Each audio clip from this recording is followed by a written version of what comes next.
ई क्या है? आमतौर पर दो किस्म के लॉग इस्तेमाल होते हैं, जिनमें लॉग बेस 10 और लॉग बेस ई शामिल हैं।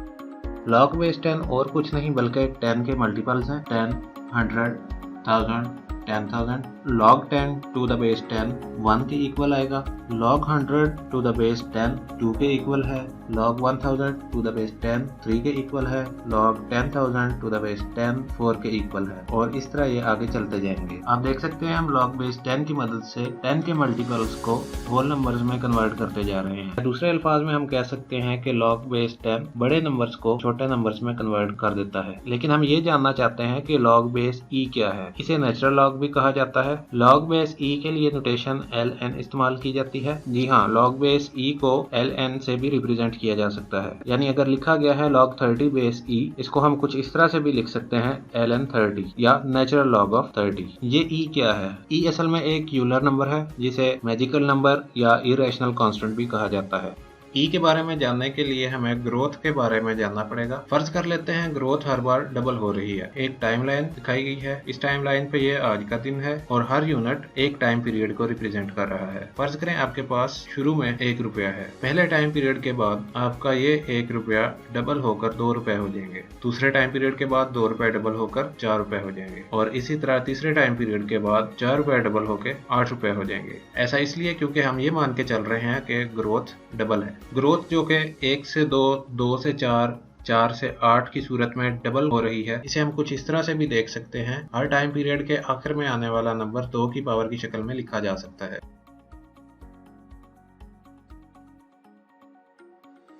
जिस तरह अगर एक टाइम पीरियड है तो उसके लिए 2 की पावर 1 है। दूसरे टाइम पीरियड के इख्तिताम पे 2 की पावर 2। अगर 3 टाइम पीरियड है तो तीसरे टाइम पीरियड के आखिर में 2 की पावर 3, और इसी तरह ये 2 की पावर्स आगे बढ़ती चली जाएंगी, और आगे चलते चलते 2 की पावर n। n यहाँ पे नंबर ऑफ साइकिल्स या नंबर ऑफ टाइम पीरियड्स को रिप्रेजेंट कर रहा है, और ये कोई भी एक होल नंबर हो सकता है। अगर एक टाइम पीरियड है 2 की पावर 1, अगर 2 टाइम पीरियड्स हैं 2 की पावर 2, अगर 3 टाइम पीरियड्स हैं 2 की पावर 3, अगर 10 टाइम पीरियड्स हो जाएंगे तो 2 की पावर 10 आ जाएगी, और अगर n टाइम पीरियड्स आ जाएं तो 2 की पावर n। हम इस डबल ग्रोथ को एक और तरीके से भी देख सकते हैं। आप गौर करें, हर टाइम पीरियड के बाद शुरू में इन्वेस्ट की गई रकम में 100% इजाफा हो रहा है, यानी हर टाइम पीरियड में 100% ग्रोथ है। 2 की पावर 1 को हम कुछ इस तरह से भी लिख सकते हैं 1 प्लस 100% ऑफ 1, जो कि 2 के बराबर ही आएगा। शुरू में हमारे पास 1 रुपया था, उसमें 100% ग्रोथ हुई, जिसकी वजह से टाइम पीरियड के बिल्कुल आखिर में 1 रुपया बढ़ के 2 रुपए हो गए। 2 रेज़ टू द पावर 2, यानी 2 प्लस 100% ऑफ 2 4 बन जाएगा। यानी अगर इनिशियली आप 2 रुपए इन्वेस्ट कर रहे हैं तो टाइम पीरियड खत्म होने के बाद इसमें 100% इजाफा होगा। इसी तरह तीसरे टाइम पीरियड में भी 100% इजाफा होगा, और आपको टोटल 8 रुपए मिलेंगे, और ये आगे बढ़ता जाएगा। यानी हम कह सकते हैं किसी भी चीज को डबल करने का मतलब इसमें 100% इजाफा करना होता है। अब इसी चीज को देखते हुए हम 2 raise to the power n को भी कुछ इस तरह से लिख सकते हैं। क्योंकि ग्रोथ 100% की है, 2 raise to the power n को लिखा जाएगा 1 plus 100% raise to the power n। ये बिल्कुल इसी तरह है जैसे आप अपनी इन्वेस्टमेंट पर 100% रिटर्न ले रहे हैं। ये याद रखें, हम यहाँ डबल ग्रोथ फर्ज कर रहे हैं। अगर हम इसी डबल ग्रोथ का ग्राफ देखें तो वो कुछ इस तरह से नजर आएगा, जो कि एक डिसकंटिन्यूअस ग्राफ है या स्टेप्स की सूरत में एक ग्राफ है। लेकिन हम बात ग्रोथ की कर रहे हैं, तो कुदरती तौर पर ग्रोथ स्टेप्स में नहीं होती। स्टेप्स की शक्ल में ग्रोथ होने का ये मतलब है, या डिसकंटिन्यूअस ग्रोथ का ये मतलब है, मान लें आपकी हाइट आज 3 फीट है। 1 साल के बाद आप यकदम से 4 फीट के नहीं हो जाएंगे, बल्कि आपकी हाइट आहिस्ता आहिस्ता इंक्रीज होगी। तो नतीजा ये निकलता है कि कुदरती तौर पर ग्रोथ डिसकंटिन्यूअस नहीं होती।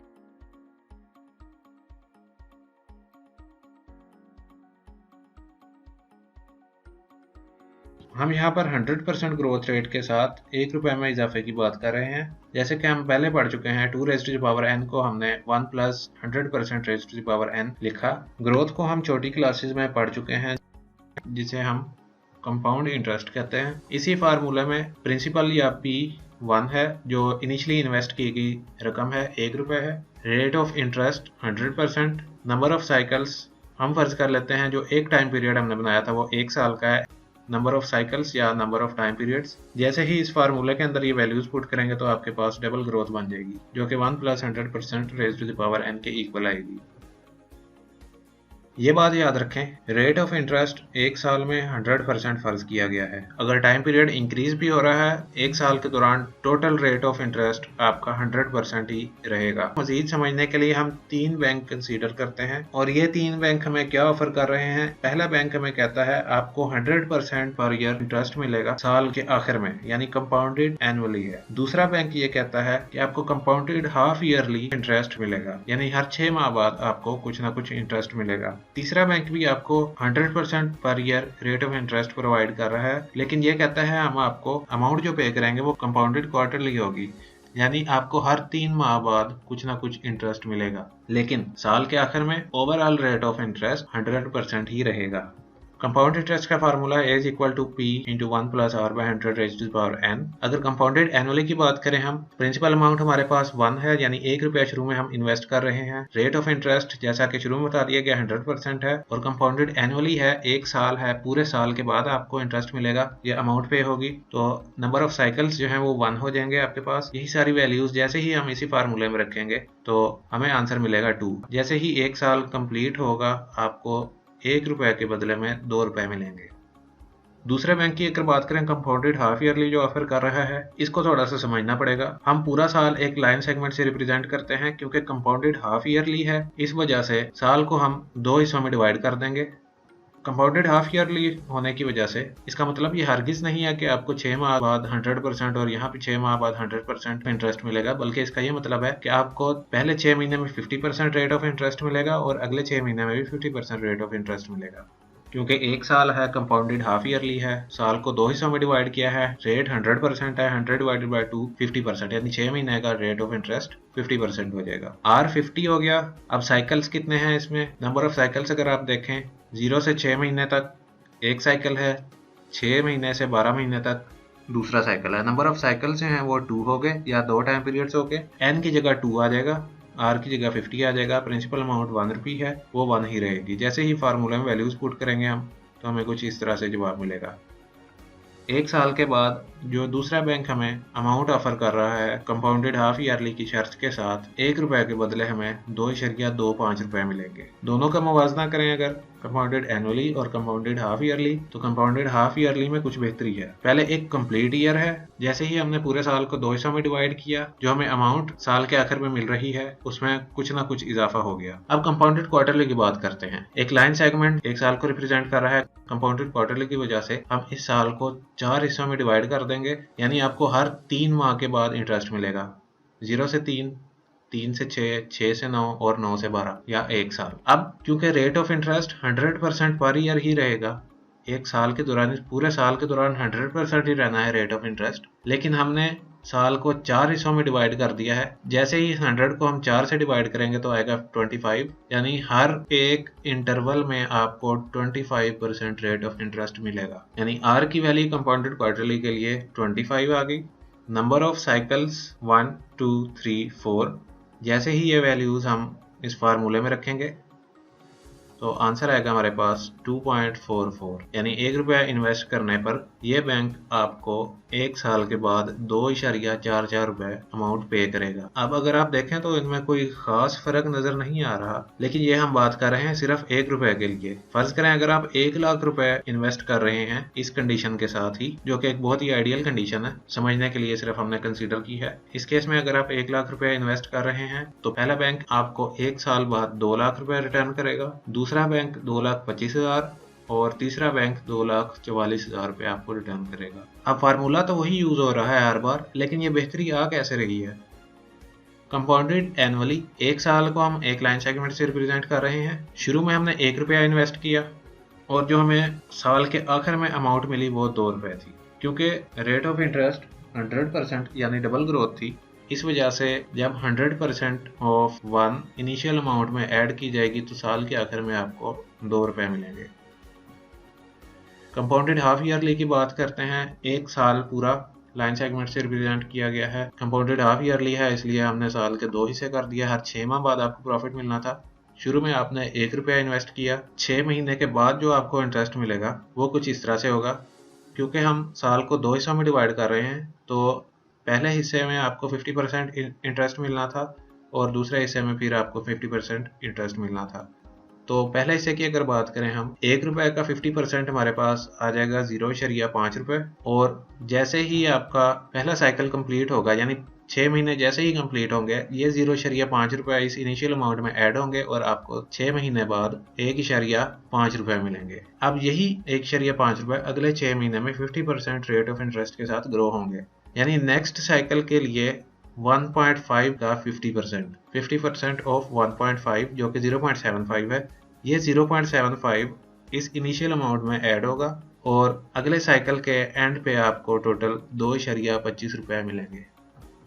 कंपाउंडेड क्वार्टरली की बात करें, अगर साल को हमने 4 हिस्सों में डिवाइड किया था, हर 3 माह बाद आपको कुछ ना कुछ इंटरेस्ट मिलना था। शुरू में ₹1 इन्वेस्ट किया गया, अब क्योंकि 4 हिस्सों में डिवाइड किया है हमने साल को, तो rate of interest 100 divided by 4 25, यानी हर साइकिल में आपको 25% का रेट ऑफ इंटरेस्ट मिलेगा। हर साइकिल के एंड पे आपको इनिशियल अमाउंट में 25% इजाफा देखने को मिलेगा। ₹1 का 25% 0.25 जो कि साइकिल के एंड पे इनिशियल अमाउंट में ऐड होगा 1.25 रुपये पहले साइकिल के बाद। नेक्स्ट साइकिल में 1.25 का 25% जो कि 0.31 है, ये अमाउंट इसमें ऐड होगी और हमारे पास टोटल अमाउंट बन जाएगी 1.56 सेकंड साइकिल के बाद या सेकंड टाइम पीरियड के बाद। थर्ड साइकिल में 1.56 का 25% जो कि 0.39 है, इनिशियल अमाउंट जो कि 1.56 इसमें ऐड होगी 1.95।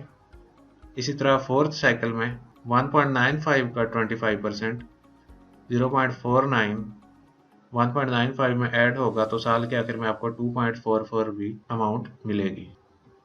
अब अगर हम इस सारी सिचुएशन को देखें, नंबर ऑफ साइकिल बढ़ने से हासिल होने वाली अमाउंट भी इंक्रीज होती जा रही है, तो यकीनन हमारे अंदर लालच पैदा होगा कि अगर हम नंबर ऑफ साइकिल्स जो हैं उनको और ज़्यादा करते जाएं, तो उस सूरत में यकीनन हमें जो रिटर्न मिल रहा है वो भी इंक्रीज होता जाएगा। अब आगे चल के हम एग्जांपल देखते हैं कि अगर नंबर ऑफ साइकिल्स को हम 1 सेकंड तक ले जाएं, यानी हर सेकंड में हमें कुछ ना कुछ इंटरेस्ट मिले, तो उस सूरत में हमें साल के आखिर में कितनी अमाउंट मिलेगी, इस एग्जांपल को भी देखते हैं। 3 सिचुएशंस हम पहले ही देख चुके हैं, ये याद रखें। रेट ऑफ इंटरेस्ट 100% ही रहेगा, n नंबर ऑफ साइकिल्स को रिप्रेजेंट कर रहा है, r है रेट ऑफ इंटरेस्ट पर cycle, rate of interest per year 100% ही रहेगा, और साल के आखिर में जो आपको अमाउंट मिलेगी वो इस कॉलम में लिख दी जाएगी।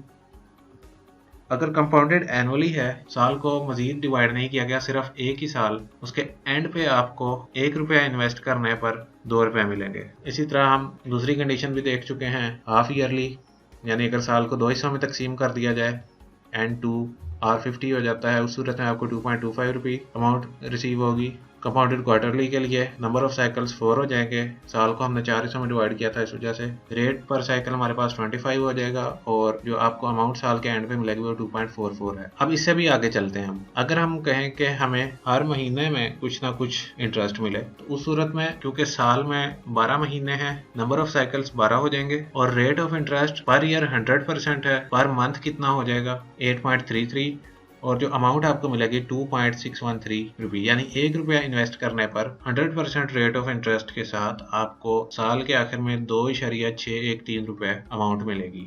अब ये आया किस तरह से है, इसको समझते हैं हम। कंपाउंड इंटरेस्ट का फार्मूला लिखा गया है, इसको हम कुछ इस तरह से भी लिख सकते हैं, सिर्फ हमने R को अलग किया है अपनी सहूलत के लिए, क्योंकि हम इंटरेस्ट हासिल करना चाहते हैं हर महीने। ओवरऑल रेट ऑफ इंटरेस्ट 100% है पूरे साल का, अगर हर माह आप इंटरेस्ट हासिल करना चाहते हैं तो उस सूरत में 100 को हम 12 से डिवाइड करेंगे तो 8.33 आएगा। अब R की जगह आप 8.33 भी यूज़ कर सकते हैं या R की जगह आप 100/12 भी यूज़ कर सकते हैं। प्रिंसिपल अमाउंट आपकी ₹1 ही रहेगी, आइडियल सिचुएशन ही हम कंसीडर कर रहे हैं बिल्कुल। P की जगह 1 आ जाएगा इसी फार्मूले में, R की जगह हम 100/12 यूज़ करेंगे, और N नंबर ऑफ साइकिल्स, क्योंकि हर महीने इंटरेस्ट हासिल करना है, साल में 12 महीने है, N भी हमारे पास 12 ही आ जाएगा। ये 100 से कैंसिल हो जाएगा, ब्रैकेट के अंदर 1 + 1/12 बचेगा, और जैसे ही हम इसको सॉल्व करेंगे 2.613 हमें आंसर मिलेगा। इस चीज़ पे आपने गौर करना है, हर बार जब भी हम टोटल अमाउंट कैलकुलेट करेंगे तो सिर्फ यहाँ पे ही आपको फार्मूला में तब्दीली नजर आएगी। N 12 है तो यहाँ पे 12 और पावर में भी 12, N की जगह कोई और नंबर आएगा तो वो भी यहाँ पे रिप्लेस होता जाएगा। हर महीने इंटरेस्ट हासिल करना चाहते हैं तो वो आप देख सकते हैं कि इंक्रीज हुआ है, यानी हमें मजीद भी चेक करना चाहिए। अगर हम हर हफ्ते इंटरेस्ट हासिल करना चाहते हैं तो 1 ईयर 52 वीक्स का है, यानी नंबर ऑफ साइकिल्स 52 आ गया। रेट 100/52 हो जाएगा या 1.92 हो जाएगा, और जो आपको साल के आखिर में अमाउंट मिलेगी वो 2.6883 रुपीज़ होगी 1 रुपया इन्वेस्ट करने पर। इसको भी देखते हैं ये किस तरह से बना है। रेट पर ईयर 100% है, क्योंकि हम हर हफ्ते में इंटरेस्ट हासिल करना चाहते हैं, तो उस सूरत में रेट पर वीक जो है, रेट पर ईयर 100% है, रेट पर वीक 100/52 1.92। इसी फार्मूले में ही प्रिंसिपल अमाउंट जो कि 1 ही रहेगी, हर बार फिक्स है। P की जगह पे 1 आ जाएगा, R की जगह पे 100/52 और N की जगह पर 52। नंबर ऑफ साइकिल्स 52 हैं इस केस में। उसी तरह 100 से कैंसिल होगा, 1 + 1/52 ब्रैकेट के अंदर बच जाएगा और सॉल्व करेंगे 2.6883 आंसर आएगा। दोनों में बहुत ज़्यादा फर्क नहीं है, लेकिन फिर भी कुछ ना कुछ इजाफा हो रहा है। अगर आप एवरीडे इंटरेस्ट हासिल करना चाहते हैं, एक साल में 365 दिन होते हैं, नंबर ऑफ साइकिल्स 365 हो गए, रेट पर ईयर 100% है, रेट पर डे जो है वो आपका 100/365 या 0.27 होगा। अब जैसे शुरू में बताया था आपको, इस फार्मूले में R की जगह आप चाहें तो 100/365 भी यूज़ कर सकते हैं, लेकिन ये 100 इस 100 से हर बार कैंसिल होगा। तो वो स्टेप शॉर्ट करके हम कुछ इस तरह से लिख सकते हैं जैसा पहले बताया गया था। इस 52 की जगह पे सिंपल 365 आ जाएगा और इस 52 की जगह पे भी 365 ही आ जाएगा, बाकी चीज़ें वैसे ही रहेंगी। जैसे ही हम फार्मूला में वैल्यूज पुट करेंगे तो हमारे पास पूरे साल की अमाउंट आ जाएगी, जो कि हर दिन इंटरेस्ट हासिल करने के बाद 2.7146 होगी। अगर आप हर आवर में इंटरेस्ट हासिल करना चाहते हैं तो एक साल में 8760 आवर्स मौजूद हैं, यानी नंबर ऑफ साइकिल्स 8760 हो गए।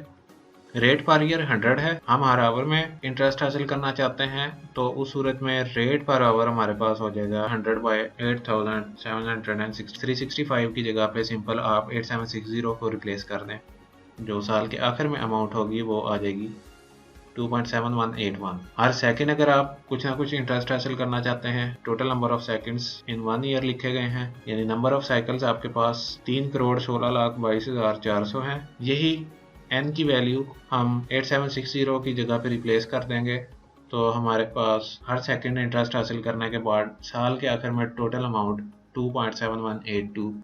अब अगर आप इस टेबल पे गौर करें, जब तक n जो है नंबर ऑफ साइकिल्स 52 हैं, तो जो हमें रिटर्न मिल रहा है साल के आखिर में जो अमाउंट मिल रही है उसमें निस्बतन ज़्यादा इजाफा हो रहा है साइकिल इंक्रीज करने से। लेकिन इसके बाद जैसे ही हम एवरी डे, एवरी आवर या एवरी सेकंड तक जाते हैं, तो जो इंक्रीज आ रही है बहुत ही कम है, यानी जो साल के आखिर में आपको अमाउंट मिलेगी उसमें कोई ज़्यादा फर्क नहीं है। 2.71 तक आप देखें, एवरी डे, एवरी आवर या एवरी सेकंड वाली कंडीशन में एग्जैक्ट सेम आंसर आ रहा है, जबकि अगले डिजिट्स जो हैं वो चेंज हो रहे हैं, और सेकंड लास्ट और लास्ट नंबर जो आ रहे हैं हमारे पास उन पे आप गौर करें, 2.718 तक ये बिल्कुल एक ही जैसा चला जा रहा है। अब आप अगर हर सेकंड से भी ज्यादा करना चाहते हैं, इससे भी बड़ा नंबर आप इसके अंदर पुट करेंगे, तो उस सूरत में भी कोई फर्क नहीं पड़ने वाला। जो आपके पास यहाँ पे टोटल अमाउंट बननी है वो 2.718 आखिरी अमाउंट आएगी, यानी कोई इसमें खास इजाफा नहीं होगा आगे चल के। हम कह सकते हैं ये कन्वर्जिंग वैल्यूज हैं, 2.71 इससे आगे बहुत ही कम इजाफा हो रहा है, और यही ई की वैल्यू है।